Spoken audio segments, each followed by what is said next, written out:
So, last night we had an earthquake. Oh! Earthquakes are really freaky things to experience, and I've been through some big ones and I've been through some small ones, so I'm going to try to describe what they're like, because I know there's people out there that have never felt one, and they are a really freaky experience. I'm going to tell you something. Because, depending on whether you're close or far from where the epicenter is, the epicenter is where the earthquake is originating from. So, if you're really close to the epicenter, I keep wanting to say the wrong word. When you're really close to the epicenter of an earthquake, it will feel differently than it would if you were far away from it. If you're really close to the epicenter, there I go again, epicenter. If you're really close to it, you're going to get the big jolty feeling from it. Whereas if you're far away, it's more of a slow roller. It's just kind of rocks you like you're on a surfboard in the ocean. And it's just a very disconcerting, swaying feeling. As opposed to feeling like somebody has grabbed your chair and shook it really hard. Now earthquakes themselves, there's this one kind of earthquake, I call it a troll quake, because it's one of those earthquakes that's just boom and it's over. And the thing with earthquakes, though, is that the ground doesn't do this. It goes more like this. It's kind of a side to side wave like motion, like this. It's not just like this, it's like this. It's kind of a twisting sensation almost. It's hard to describe when you haven't experienced it, but if you've ever sat in a boat when the water was choppy, or somebody decided they wanted to rock the boat and shake the boat and make it rock, an earthquake is kind of like that. Or it's kind of like being on those big rope bridges, those really long rope bridges, and you feel every footstep and every vibration. And then you got the jerk who will grab the ropes, plant their feet, and shake the bridge side to side. I'm the jerk that does that, by the way. I always do that on those bridges. I'm terrible. Unless it's a very unsafe bridge, then I won't. But if it's a safe bridge, I will shake the heck out of it, because I'm that jerk. It can feel like that. And another thing about earthquakes is that when they first start, you don't know if it's going to be small or not. You don't know if it's going to be a little earthquake or if it's going to be a really big one. So, here in California, if it's still 5.9 or less, that's kind of small, so to speak. I mean, a 5, you'll really feel it, and it'll feel like it's big, but then it's a 5. And if it's 6.0 or up, that's when they get more big. I consider 6.0 or higher to be a big earthquake. And that's on the Richter scale. And I think every whole point you go up is 100 times stronger, or maybe it's 1,000 times. I don't remember exactly. A 6.0 earthquake is 100 or 1,000 times stronger than a 5.0 earthquake, or however that works. It's numbers, and I suck at numbers. But an earthquake, okay, the troll quakes, they're the ones that they jolt and they stop. And by the time you realize it's shaking, it's done. And it's I got all scared for nothing. Okay, really? That sucked? Okay, come on. Seriously, ground, are you really going to just troll me like that? And then you get the medium area kind of a quake, where it will jolt and it shakes, and it shakes, and it shakes, and then it will eventually stop shaking. But the fact that it goes on longer than just the troll quake makes it scary, because, like I said, you don't know what it's going to do. Because oftentimes quakes, they kind of feel like the medium quake can turn into a big one, but they both start the same way. Now, a big earthquake, you feel the initial jolt, and then all of a sudden it just shakes really hard like this. I mean, there's very little warning. It's jiggle, jiggle, shake, shake, shake, shake, shake, shake, shake, shake, shake, shake, jiggle, jiggle, shake, shake, shake, shake, shake, shake, shake, shake, jiggle, jiggle, jiggle, jiggle, shake, shake, shake, jiggle, jiggle, shake, jiggle, jiggle. And then it stops. But they can go on for several numbers of seconds, and every second is like hell during a big earthquake, because is it going to stop, or is it going to shake even more than this?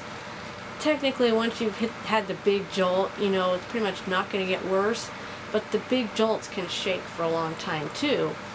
And it's those big shake, shake, shake, shake, shake, shake, shake, that shaking, which does the shearing action to like buildings, and it'll make bricks just go unless they're reinforced. And like wood, you know, a wood house, it will bend pretty much. It'll bend and creak, you know, because trees are wood and trees will sway in an earthquake. I've never seen a tree break in an earthquake, so if you have, feel free to tell me, because that'd be cool. But when it's really shaking really hard, it'll scare the hell out of you. And even for me, even the troll quakes scare the hell out of me, because in that initial second, it's just, okay, it's shaking. And you just get on alert to wait to see what the next shake is going to do. So, you know, whenever I initially feel an earthquake, I sit there and I wait, and if it starts to shake even a tiny bit more than it initially was, I just take cover. Because you don't know if it's going to just peter out or shake harder. But usually if it goes on and it's still shaking and it hasn't gotten worse, generally it's going to stop. But you don't want to sit and wait for that, because, you know, you should get under cover right away. Because when the big jolt hits, you know, if you got stuff on your entertainment center or on a shelf that's heavy, you know, the big shake might just throw it right down on top of you, and you want to be under cover. You want it to hit your chair, not your head, right? And I can walk during an earthquake. I remember I was walking during the 7.1 earthquake that we had. Like, it was on Easter, but I don't remember what year it was. But it was on Easter Sunday, and it was one of the slow roller ones, because the earthquake was way down from Mexico. So, you know, the jolting action was there, but we got the slow roller wave, so it was the waves that kind of feels like this. And I was walking during it, because I got up and I walked to the door right as the shaking got worse.